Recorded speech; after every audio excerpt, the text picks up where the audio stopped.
Hello friends, welcome to my YouTube channel day 7. இதுக்கு முன்னாடி கிளாஸ்ல நம்ம normal chain stitches, back chain stitches, zigzag stitches, chain with zigzag stitches இதெல்லாம் முன்னாடி கிளாஸ்ல பார்த்திருக்கோம் ஜரியில.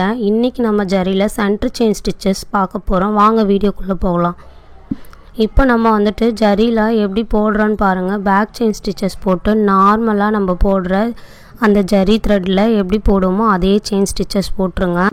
நூலை வந்துட்டு ட்விஸ்ட் பண்ணாமல் எடுங்க, எடுத்திங்கன்னா தான் நீட்டாக வரும். இப்போ திருப்பும் போது எப்படி திருப்புறன்னு பாருங்கள். அங்கே ஒரு குட்டியாக ஒரு செயின் போட்டு நீங்கள் ரிவர்ஸில் திருப்புறீங்க. நீங்கள் வந்த அந்த டைரெக்ஷனுக்கு ஆப்போசிட் டைரெக்ஷனில் போகிறீங்க. அதே மாதிரி அதோட சென்ட்ரு பாயிண்டில் பார்த்தீங்கன்னா ஒரு செயினுக்கும் நடுவில் கேப் இருக்குது. அந்த கேப்பை ஃபில் பண்ணுற மாதிரி தான் நம்ம போடுறோம். இது பார்க்குறதுக்கு வந்து நல்லா மேடாக எம்போஸ்டாக தெரியும். பார்த்தீங்கன்னா உங்களுக்கு தெரியும். நார்மல் செயின் ஸ்டிச்சஸ் வந்து நம்ம லைனாக போடுவோம். லைனாக போடும் போது அது எப்படி இருக்கும்னா தட்டையாக இருக்கும். இல்லை எனக்கு வந்து நல்லா அழகாக தெரியணும், உருண்டையாக தெரியணும் அப்படின்னா நம்ம வந்து இந்த மெத்தட் அங்கே யூஸ் பண்ணிக்கலாம். இது நீங்கள் நல்லா ப்ராக்டிஸ் பண்ணிக்கோங்க, ஜரியில் ப்ராக்டிஸ் பண்ணுங்கள். ஏன்னா த்ரெட் ஒர்க்கு இதில் பண்ணணும். அதனால் இதை நீங்கள் நல்லா ப்ராக்டிஸ் பண்ணிங்கன்னா தான் த்ரெட் ஒர்க் பண்ண முடியும். இப்போ வந்து நம்ம ப்ளவுஸ் எல்லாம் பண்ணுறோம் அப்படின்னா அந்த ப்ளவுஸில் வந்துட்டு நார்மல் செயின் ஸ்டிச்சஸ் போடுவோம் இல்லையா, அதுக்கு பதிலாக இதை யூஸ் பண்ணி பாருங்கள். அழகாக இருக்கும் பார்க்குறதுக்கு. அந்த ப்ளவுஸோட லுக்கு பார்க்க அழகாக தெரியும், எடுத்து கொடுக்கும். இது வந்துட்டு இது பக்கத்தில் நீங்கள் சுகர் பீட்ஸ் யூஸ் பண்ணும்போது இன்னும் நல்லா அழகாக நீங்கள் பண்ணுற ஒர்க் வந்து நீட்டாக இருக்கும். நம்ம நெக்ஸ்ட்டு பார்க்க போகிறது சமிக்கி இல்லைனா சீக்வன்ஸு.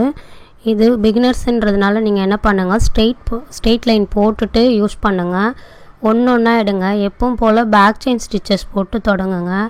நான் வந்து பேக் செயின் ஸ்டிச்சஸ் போட்டுட்டு ஒரு சமிக்கி முடிகிற இடத்துல செயினை போட்டு நெக்ஸ்ட்டு இன்னொரு செயின் போட்டிருக்கேன். போட்டு எடுத்துட்டு மறுபடியும் ஒரு சமிக்கி வைக்கிறேன். பார்த்தீங்கன்னா உங்களுக்கு தெரியும் கேப்பு.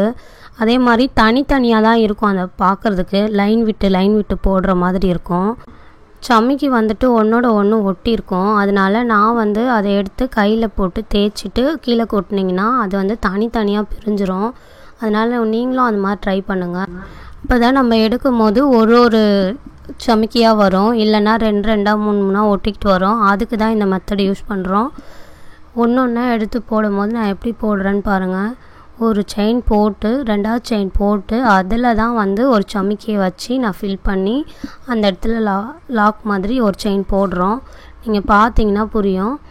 இதே மாதிரி போடுங்க. இது வந்து நல்லா ப்ராக்டிஸ் பண்ணுங்கள். கொஞ்சம் கஷ்டமாக தான் இருக்கும் இது போடுறதுக்கும் எடுக்கிறதுக்கும். ப்ராக்டிஸ் பண்ணிங்கன்னா ஈஸியாக இருக்கும். இது வந்துட்டு ப்ளவுஸில், சுடிதாரில், குழந்தைங்களோட ஃப்ராக்ஸ்லலாம் யூஸ் பண்ணும்போது பார்க்க நீட்டாக அழகாக தெரியும். நெக்ஸ்ட்டு வந்துட்டு சமிக்கியை அடுக்கடுக்காக போட்டிருக்கேன். ஒரு சமிக்கி மேலே எப்படி போடணுன்றதை பாருங்கள். ஃபஸ்ட்டு வந்து பேக் செயின் ஸ்டிச் போட்டு தொடங்குங்க. தொடங்கிட்டு ஒரு சமிக்கி எடுத்து அதுக்குள்ளே போடுங்க. போட்டுட்டு எப்படி போட்டிருக்குன்னு பாருங்கள். இப்போ வந்து நூல் நம்ம எடுக்கிறோம். எடுத்துட்டு மறுபடியும் ஒரு சமிக்கி அந்த சமிக்கி முடிகிற இடத்துல இன்னொரு சமிக்கி நான் போட்டிருக்கேன். போட்டு அந்த சமிக்கியோட எண்டில் நான் முடிக்கிற இடத்துல மறுபடியும் ஒரு சமிக்கி போடுறேன். நீங்கள் நல்லா பாருங்கள் எப்படி போடுறேன்னு.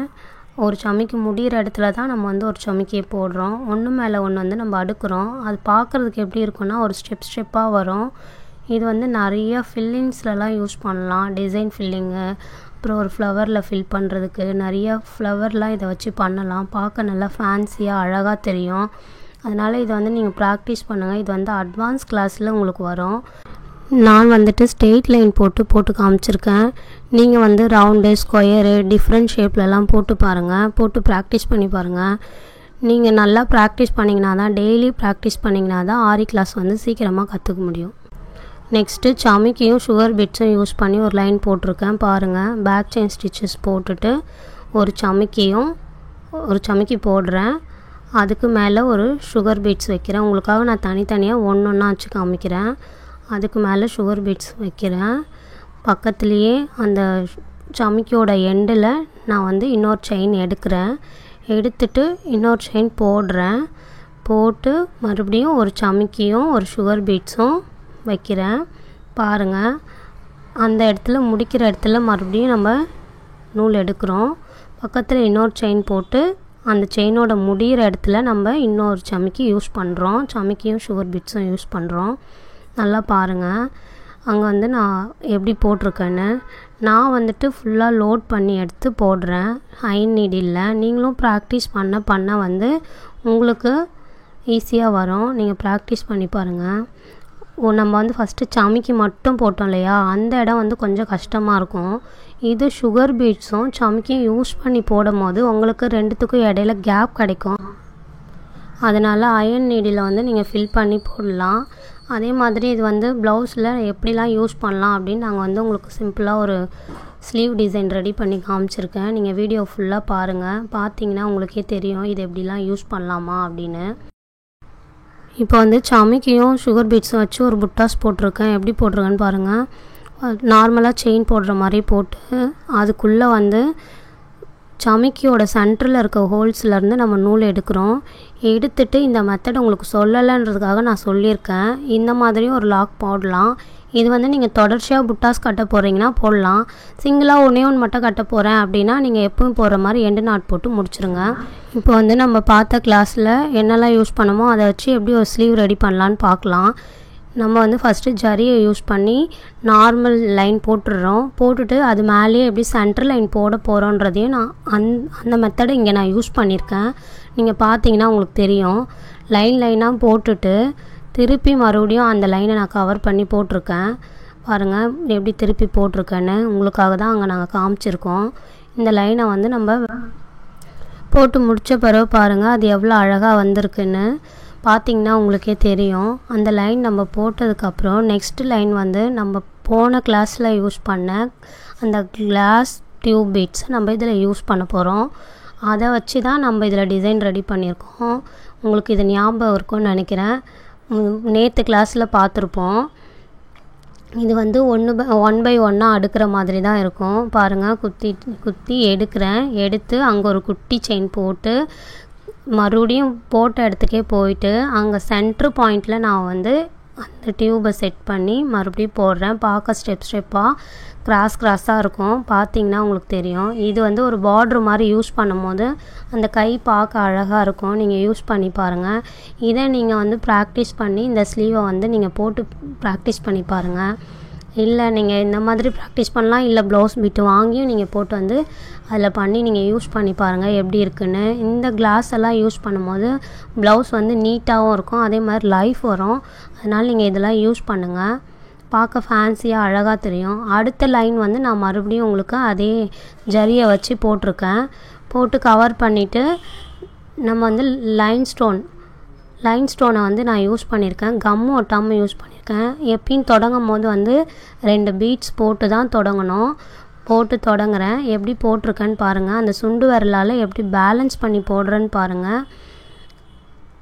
பேலன்ஸ் பண்ணியிருக்கேன்னு பாருங்கள். இதுவும் நம்ம ஏற்கனவே கிளாஸில் பார்த்துருக்கோம். உங்களுக்கு சொல்லி கொடுத்ததை வச்சு தான் நான் வந்து கிளாஸில் வந்து போட்டு காமிச்சிருக்கேன். எப்படி போடுறேன்னு பாருங்கள். கையில் எப்படி பேலன்ஸ் பண்ணி நான் வந்து உங்களுக்கு அதை போட்டிருக்கேன்னு பார்த்தீங்கன்னா உங்களுக்கே புரியும்.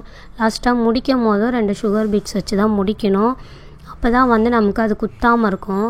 இப்போ பாருங்கள் நான் அந்த தொடர்ச்சியாக வந்து அப்படியே அதில் நான் போடாமல் அதை கவர் பண்ணுற மாதிரி உங்களுக்கு ஜரியை வச்சு கவர் பண்ணியிருக்கேன். சைடில் பார்ட்ரு மாதிரி கவர் பண்ணிவிட்டு நான் எப்படி போடுறேன்னு பாருங்கள். ஜரி யூஸ் பண்ணி தான் நான் உங்களுக்கு போட்டு காமிச்சிருக்கேன். சென்ட்ரு லைன் மார்க் பண்ணிக்கோங்க. ஏன்னா இல்லைனா வந்துட்டு கிராஸாக போயிடும். சென்ட்ரு லைன் மார்க் பண்ணிவிட்டு நீங்கள் சைடில் இருந்தும் போடலாம், இல்லை சென்டரில் இருந்தும் போடலாம். நீங்கள் இப்போ பிகினர்ஸ்ன்றதுனால சென்ட்ரு லைன் போடுங்க. அப்போ தான் உங்களுக்கு போடும் போது ஈஸியாக இருக்கும், புரியும். நான் வந்து ஒரு சமிக்கி யூஸ் பண்ணியிருக்கேன். அதிலே கட் பீடும் யூஸ் பண்ணியிருக்கேன். நான் சொல்லி கொடுத்த எல்லா ஒரு விஷயத்தையும் இதில் வந்து நான் கொண்டு வந்திருக்கேன். நீங்கள் இதை நல்லா பாருங்கள் எப்படி போட்டிருக்கேன்னு. 2 செயின் போட்டு அதுக்கப்புறம் சமிக்கி வச்சுருக்கேன். அதில் ஒரு கட் பீட் வச்சு செயின் போடுறேன். அடுத்து ஒரு செயின் போடுறதுக்கு முன்னாடி இன்னொரு சமிக்கியும் ஒரு கட் பீட்ஸும், 2 செயினும் 2 கட் பீட்ஸும் அப்புறம் 2 சமிக்கியும் ஒரு டியூப் பீட்ஸும் நான் யூஸ் பண்ணியிருக்கேன். நீங்கள் பார்த்தீங்கன்னா உங்களுக்கு புரியும் அந்த லைனில் நான் என்னென்ன யூஸ் பண்ணியிருக்கேன்னு. இப்போ நம்ம நெக்ஸ்ட் லைன் போடுறோம். எப்படி போடுறேன்னு நீங்கள் பாருங்கள். ஒரு ஜரியை எடுக்கிறேன். எடுத்துட்டு ஒரு சமிக்கி போடுறேன். அதுக்குள்ளே ஒரு சமிக்கியும் ஒரு டியூப் பீட்ஸும் வச்சு அந்த இடத்துல நான் போட்டிருக்கேன். நீங்கள் பார்த்தீங்கன்னா தெரியும். போட்டிருக்கேன். போட்டு எடுக்கும் போது 2 2 செயின் ஸ்டிச்சு அந்த இடத்துல நான் போடுறேன்.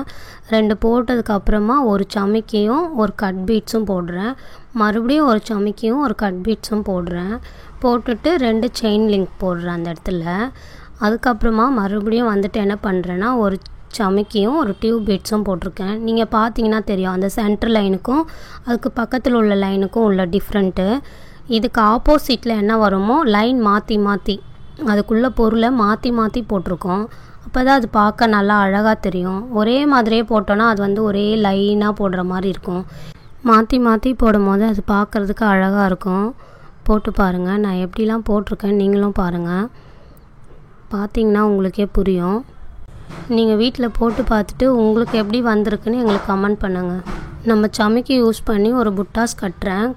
எப்பவும் போல் நம்ம எப்படி லாக் பண்ணுறோமோ அந்த மாதிரி தொடர்ச்சியாக லாக் பண்ணுறதுக்கு எப்படி லாக் பண்ணுறனோ அந்த மாதிரி நான் லாக் பண்ணியிருக்கேன். ஏன்னா நம்ம ஃப்ளவர் போட போகிறோம்.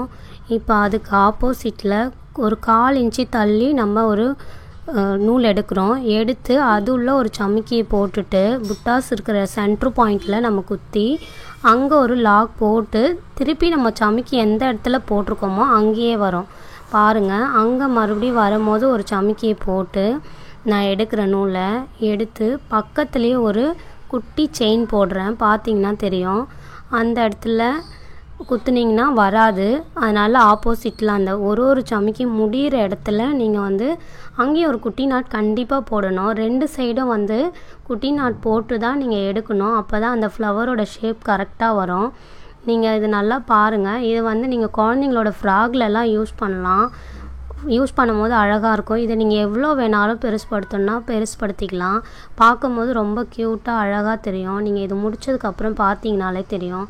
நான் உங்களுக்கு தெரியணுன்றதுக்காக ஆரஞ்சு கலர் த்ரெட்டு யூஸ் பண்ணியிருக்கேன். ஆனால் வந்து அது தெரியக்கூடாது நம்ம போடுறது. அதனால் நீங்கள் வந்து அந்த கலருக்கு மேட்ச் ஆகிற மாதிரி த்ரெட்டு யூஸ் பண்ணுங்கள். பிங்க் கலரு, ஆஃப் ஒயிட்டு இதெல்லாம் யூஸ் பண்ணிங்கன்னா தெரியாது. ஃபினிஷிங் பார்க்க நல்லா அழகாக நீட்டாக இருக்கும்.